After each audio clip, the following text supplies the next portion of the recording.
I think that's important for anybody to remember, is that you've created something, it's yours, and to hold strong to that, whether it's an incredible celebrity or just a brand or whoever that you're working with. Know that your value is in your idea and that you should maintain that if possible. So I would recommend that. And then going into pitching with that is that you're like you said, there's so many ways. We have to get out of this little box of, I can only work with sponsors. There are so many ways to diversify your income. So I basically have not that I don't have no fear. I have fear, but not much. And so I'll pitch myself for lots of different things, and yeses and nos are always coming. But another thing I wanted to do is I wanted to create a cookbook. My mom and I got diagnosed with celiac disease 3 months apart, and she's one of my very best friends. And I was like, we need to write a cookbook, because we jumped right in. For us, it wasn't a woe is me kind of thing. We were like, thank goodness we have an answer for our pain, And I said, we need to create a cookbook, Mom. We've been doing this for years and the recipes are great.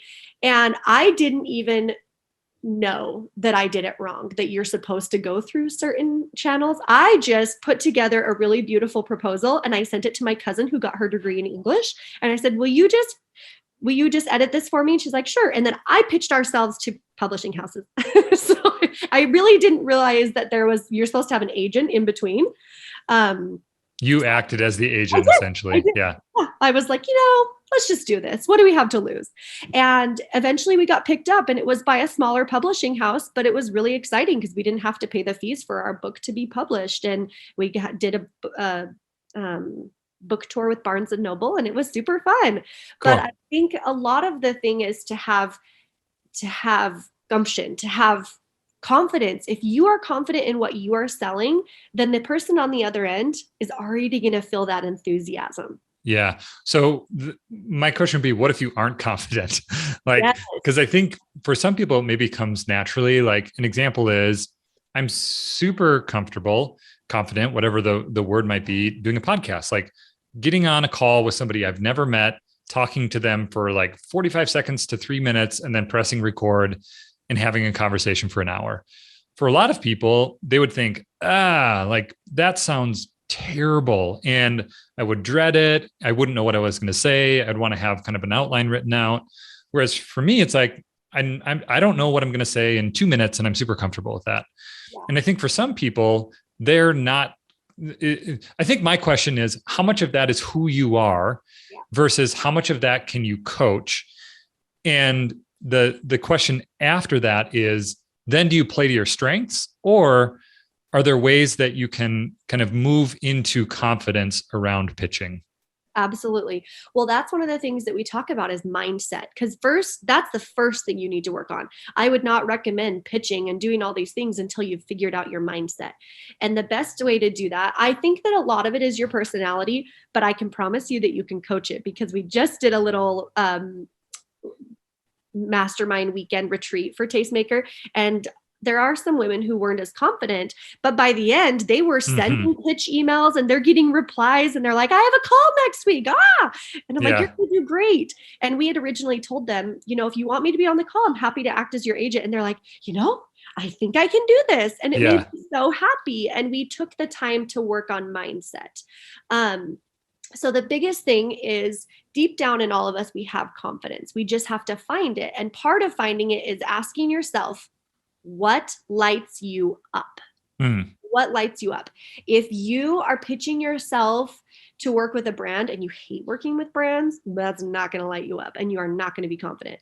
So figure it out. Maybe what it is photography lights you up. You are just the incredible photographer, and you are actually very confident in your abilities as a photographer. But then maybe as a human being out in the world, you're a little more shy, and that's okay. But when you're behind a camera, you are confident.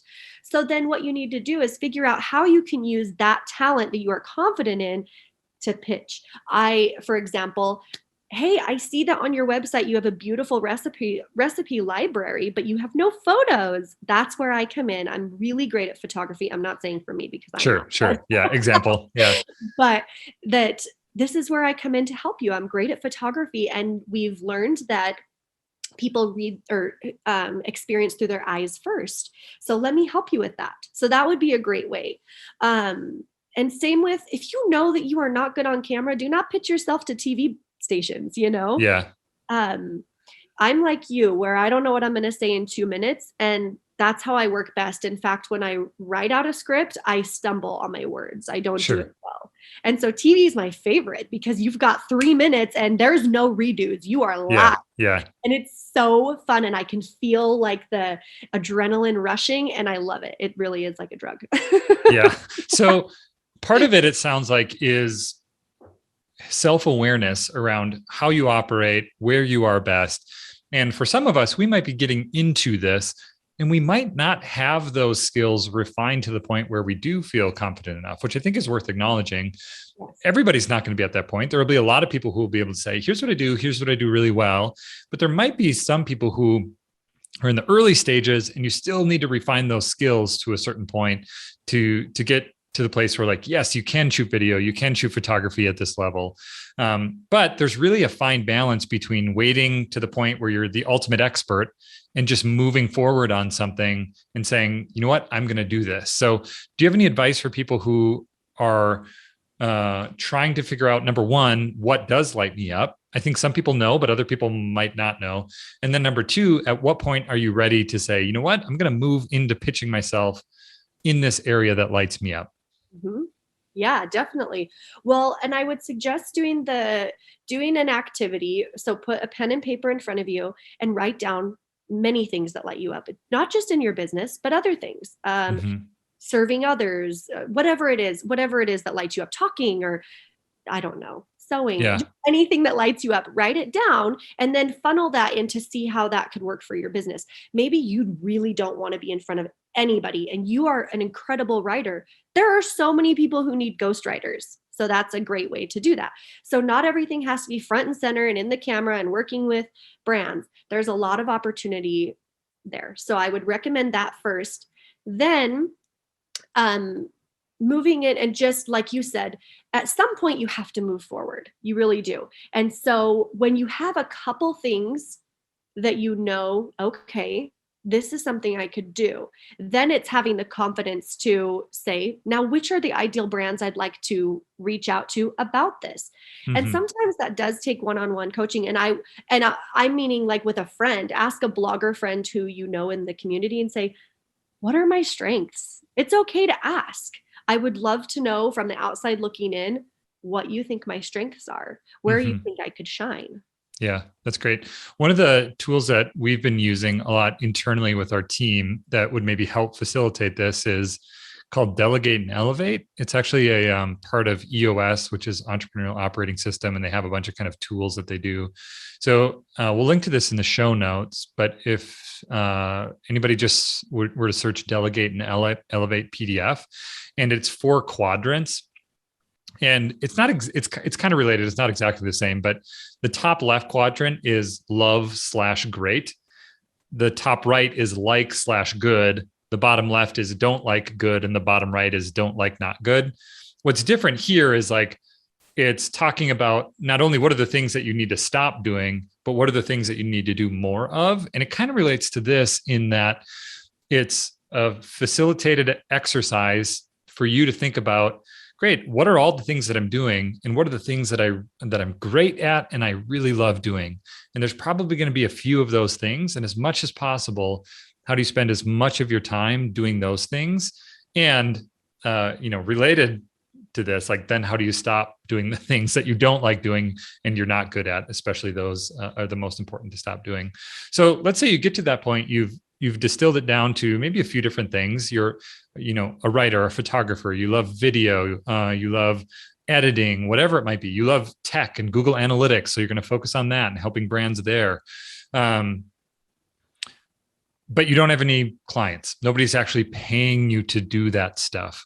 Right. Next step, it sounds like, is thinking through who are some of the brands that I want to work with. So you're kind of creating this ideal client list.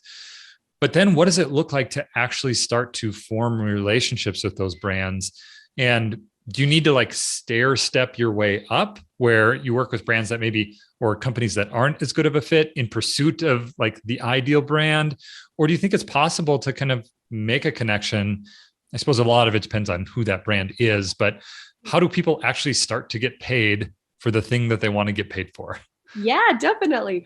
Well, I think the first thing, so let's say you've narrowed it down, like you've said, to what you love. The next step is you're really going to need to create your media kit. And the reason being is because this will, again, build your confidence. So, for example, when we ask people to gather all their numbers and they're like, I only have 400 followers on Instagram, nobody's going to hire me. And then we see their numbers and they have 150,000 users a month on their blog. We're like, what? Yeah. You're doing so good. But they've gotten into this mentality of the world says I have to have 100,000 Instagram followers. No one cares. Like, it's fine. Yeah. You don't have to use that platform. You have a beautiful blog that people are visiting so regularly. And so putting those numbers there on your media kit and you go, hey, yeah, I am. This is something I'm good at.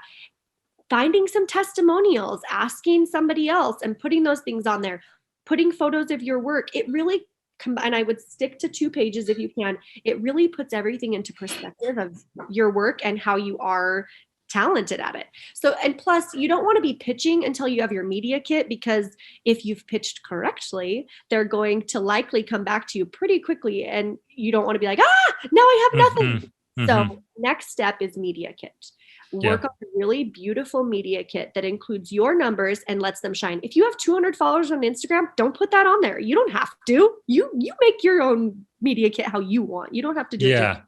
You highlight the things that you're good at and craft it in a way where it's not only pointing to the things that you're good at, but pointing to the things that you want to be doing. We have worth mentioning for any Food Blogger Pro members, we have a course on a media kit, how to go through that and build that.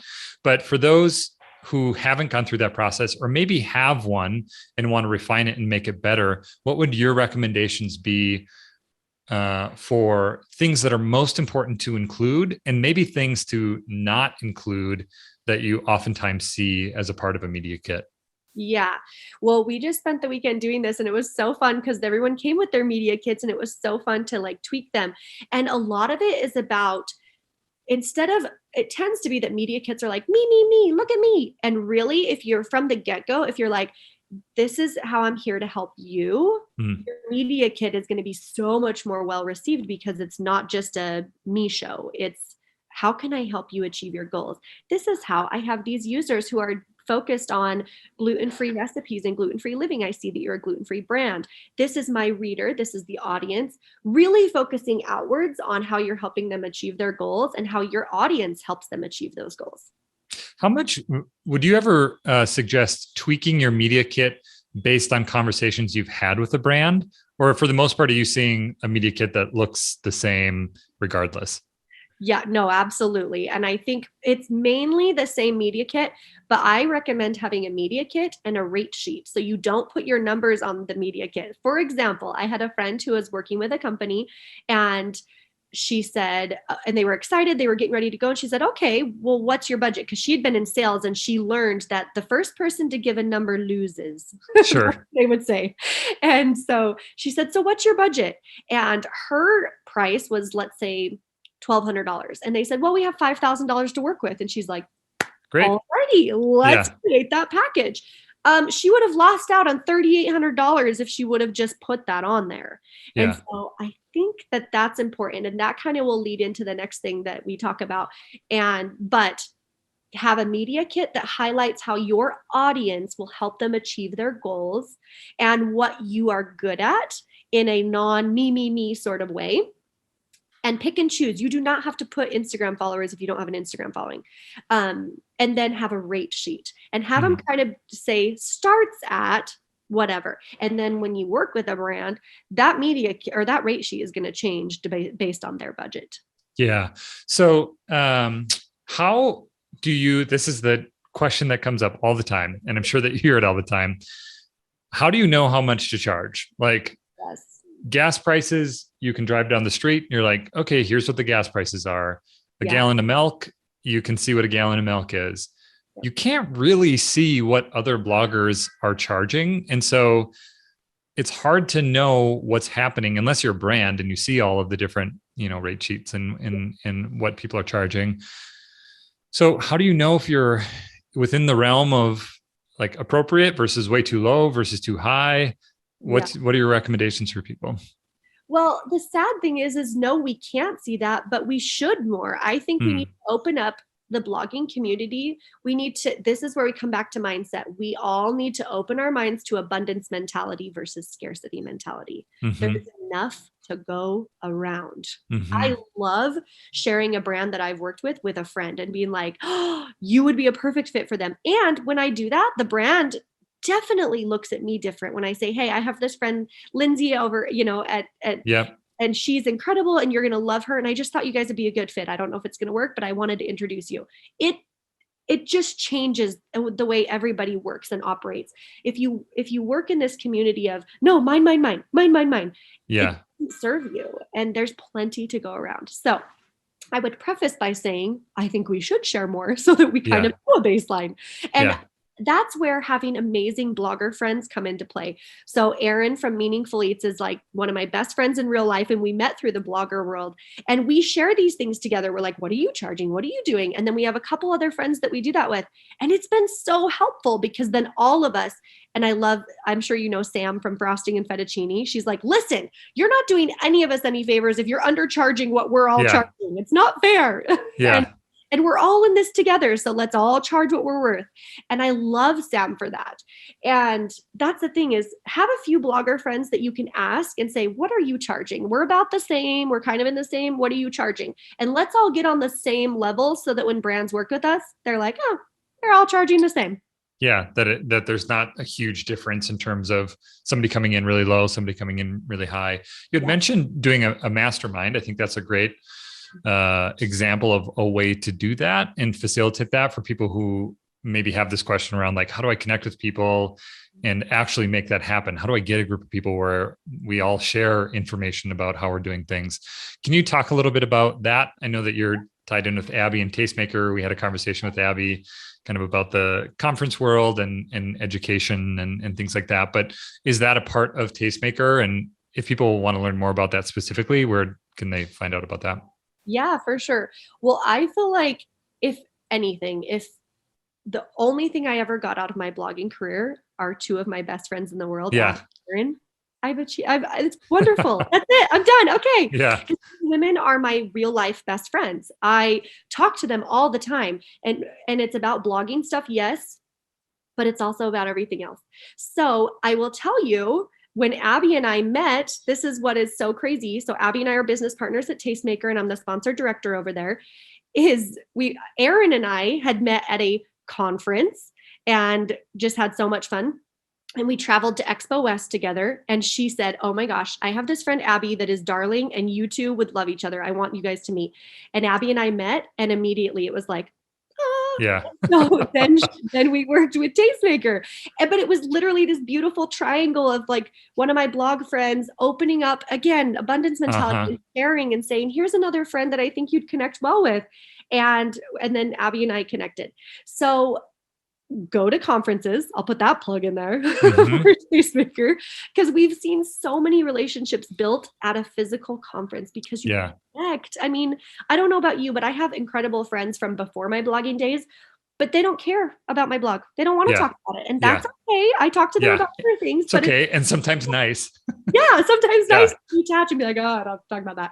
But it's a huge facet of my life. And so I do love sharing that. And so go to a conference and make friends. I just talked to darling Alexandria from the Foreign Fork, and she said because Marco Polo is like the thing for all of us now, right? That's how we communicate. Yeah. But she has this group on Marco Polo of blogger friends, and they bounce ideas and talk and all of those things. And I said, where did you meet them? And she said, at the first Tastemaker conference. Yeah. It was a moment where Abby and I were like, oh, everything we wanted to achieve is happening. These women are connecting. And it was because on the Facebook group, someone said, hey, we have an extra room. Who wants to stay? None of them knew each other, but they stayed in a house. They put themselves out there and they stayed in a house together. And now they're best blogging friends. Cool. Yeah, and that's great. The retreats, which all of that is available. So Tastemaker conference is in March in Chicago. And then we have twice a year, usually we have a weekend retreat at our headquarters in Virginia. And it's only for about 8 people, but man, those people connect. Yeah, really connect. And I've noticed that as I've been part of different groups, those connections are some of the most valuable connections. You learn things for sure, but it's almost like the connections and the relationships lead to you learning from being close to somebody, working alongside them, doing similar things, as opposed to like this really specific thing that you gather around to learn. You will learn in that moment, but it's those relationships that are truly valuable, both personally and within business. So you had talked about a couple different things that will really help close deals. And I think that's part of what is interesting in this conversation of pitching is, we talk about media kits, people are familiar with those, maybe a rate sheet, people are familiar with those. In terms of setting your rate, being connecting to groups of people and sharing like, hey, where are you at? How do you go about, setting your rate? And with that, there's the obvious reality that it really depends on where you're at in your life cycle for blogging. And so that's why it's important to have people that you can connect with and kind of get an understanding of where you are compared to where they are. But how about like just getting to the point where you have success closing a deal, you get to the point where you sign on the dotted line and you have a relationship with a brand or a sponsor or working relationship. What are some other kind of tips and takeaways that people could have that will help them be more successful in closing more deals? Okay. Well, if it's okay with you, can we back up just a little? Because this is my favorite part. This is the part that lights me up, that I get so excited to do. Great. That. Let's do it. And I tell everybody, and a lot of it's my personality, but it's not just my personality, because I've seen very quiet, shy people who have had the same success as I had. I said, get on a call. So you're not going to do your pitch is literally, so the first step would be reaching out to them on Instagram or social media and saying 2 lines. I have a really fantastic idea. I'd love to talk to you more. Where's the best email I can send more information? Super simple. Step 1. Step 2, send that email to that email address when they reply. Again, no more than 3 sentences, maybe 4. And it's literally just you want to give them a juicy bait the juicy bait that they can't resist. Something small of, I have this amazing idea with your buckwheat flour to create a buckwheat breakfast casserole. It's going to be delicious. And I have a couple more ideas. I'd love to send you more. I'd love to get on a call. Can we talk sometime this week? That is so that's number 1. Number 2, that's number 2. I don't say anything about media kits. I don't say anything there. I say, I'd love to get on a call and talk to you more. I close 80% of the deals that I do when I have a phone call versus 20% with cold emails. So that's why I encourage everybody to get on a call or a Zoom meeting where they can see you and you can paint a picture that they cannot refuse. That's your time to get on and say, okay, this is good. This is such an amazing product and I use it all the time. I know my readers would love it and they would especially love to see it in some holiday recipes in Q4. And so really just creating this picture that they're like, I had no idea I even needed that. Yes, of course we want to work with you. Yeah. And at that point, have you talked about rates? Do you know if they have a budget? That hasn't come up yet. No, because what happens is, so step 1, you're getting the information. Step 2, you're emailing. At that point, if they have no budget, usually they let you know. They'll say, I'm happy to hop on a call with you, but I want you to know that we have no budget whatsoever. If they have any budget and you get on a call, you're going to be the one to get the rest of that budget. Sure. 50% of the time, so there's few that will not get on a call and it's because they have no budget. But if you can get them on a call, they're interested because they have some budget and they have some needs that need to be filled. And that's you. So. And at that point, then you're having this conversation, you've convinced them of the idea. Yes. Hey, generally speaking, this is what I'm going to talk about. This is what I'm going to share with my audience. Here's the size of my audience. And then to your point earlier, like first one to share a number loses. Yes. How then do you facilitate that conversation after you've convinced somebody this is a great idea, but eventually you have to get around to talking about numbers? Right. So how that call looks is you're just, and I would recommend hopping on the call first and just being like, hi, Sarah, I'm so excited to chat with you. I have so many fun ideas. But first, I want to ask you, what are some of your marketing goals for Q4? I know that it's a time of year for holiday recipes, but I'd love to hear more from you. Giving them the opportunity to share with you their goals so that then the next part of your pitch, and this takes practice, is catering what they just told you. So maybe say, we're actually really focusing on quick and easy recipes that don't require any baking, no bake. Perfect. That sounds great. And come to the table with a few of those ideas that maybe you'd think that they would have, so that then you could hurry and adjust. Excellent. I totally understand. Obviously, this wouldn't work for flour, but for something else, yes, I have a fantastic idea for that. Blah, blah, blah. And then you go on for that. Then to facilitate the money talk, you'd say, so I think these things will definitely help you achieve your goals, especially where my audience is your target audience. So I'd love to talk to you more about what you think. What are your thoughts on that? What does your budget allow for this right now? Mm-hmm. It's interesting. I don't remember where I had this conversation. I'm going through a course right now called Growth University. It's kind of for like marketing and growth tactics for businesses. It might have been within this, but it was somebody talking about these conversations and kind of positioning yourself within these. And they were saying in those conversations, you'll just ask somebody like, what are your needs?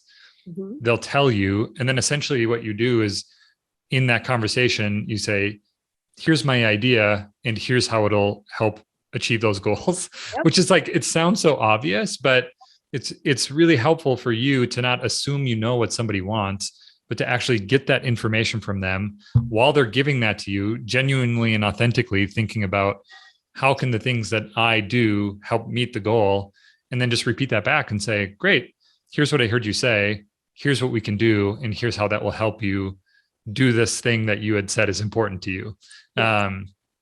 And again, it sounds so basic, but it's framing the conversation around what somebody else needs as opposed to what you need or what you think that they need. How often in that conversation would you say you hear something and it's like, actually, I can't do that? I think not very often, because I feel like there's always something that you can offer. Sure. For example, this happened yesterday, and I love what you said about that, because that's exactly what we do is we ask their needs. And that, again, that takes practice. We did a lot this last weekend in Virginia. We did mock phone calls, and they were like, I don't know what to say. Tell me what to say right now. Yeah. Them through what to say in that moment, like, because I responded how a brand would, and they're like, I wasn't expecting that. Now what? And what's an example of that? So for example, I said something about like, oh, we don't have a lot of budget, but we definitely do like working with bloggers, but we're only looking to do, for example, like vegan recipes or something. Yeah. And maybe you're not a vegan blog, then they're like, wait, huh? And then you just say, awesome. I think it's really great to do meatless Mondays. And this is one of the ideas that I have. Just quickly fire that off. But it's hard. And so what I would say is, before one of those calls, prep with some ideas where you could go with that. And again, it takes practice. And I've done a couple mock calls with some of the girls since then. And they're so confident and they're feeling really good. It's not me. I want to say that it's because they are building confidence in themselves. Sure. Yeah. It's both and. I'm sure that what they're learning from you is you're being humble in it. But the other, to your point around practice, is I think a lot about this idea of tools in your tool belt. And I think when we go into some of those early calls, you kind of are going in without any tools in your tool belt. For a long time, it was probably like 3-4 years, I would do programs with schools. So this was completely unrelated to anything that we would do. It was at a nonprofit, and with 4th and 5th graders, there's this thing called a kindness retreat. And we'd go in and we'd talk essentially about, like, as a 4th grader, as a 5th grader, how can you be kind to your classmates? And we talked about different ways that you could do that. It was really fun, all-day retreat. But you can imagine, like, for 4th graders, there's this huge spectrum of things that you might encounter in a day, like weird things that they would say, or like weird ways that they would interact with you. And at first, going into those, I'd be really nervous because I wouldn't, something would happen, it would throw me off, I wouldn't know how to respond. But after doing it for 2 years, you start to develop these tools that then you can pull out really easily and be like, if somebody, a kid runs up and punches you in the knee, like first time that happens, I'd be like, I don't know what to do. But like the 10th time that would happen, that didn't actually happen 10 times, but like, then you have this tool in your tool belt that you know how to respond. And I feel like calls like that are similar, where what's hard is on the first one, you're going in without any tools, and how great to have practice sessions where you can start to figure out what those tools are, so you can pull those out as needed. So maybe a good takeaway there is to do those practice sessions. Yeah, go ahead. Anybody in your community, if you want to reach out, just say, Chandice, I want you to do a practice call with me. I'm happy to help you. Cool. Yeah, that's great.